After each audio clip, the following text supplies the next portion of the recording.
तो गाइस हम लोग जा रहे हैं पनवेल में, हम मेरा भाई को छोड़ने के।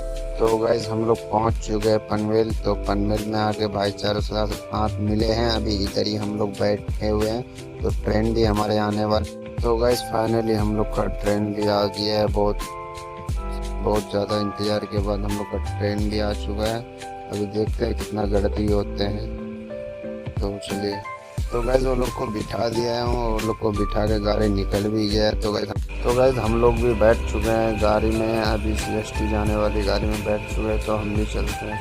तो गैस देख सकते हैं हम लोग अभी गेट पे खड़ा है। गेट पे खड़ा होकर हमें का कुछ अलग ही मज़ा है।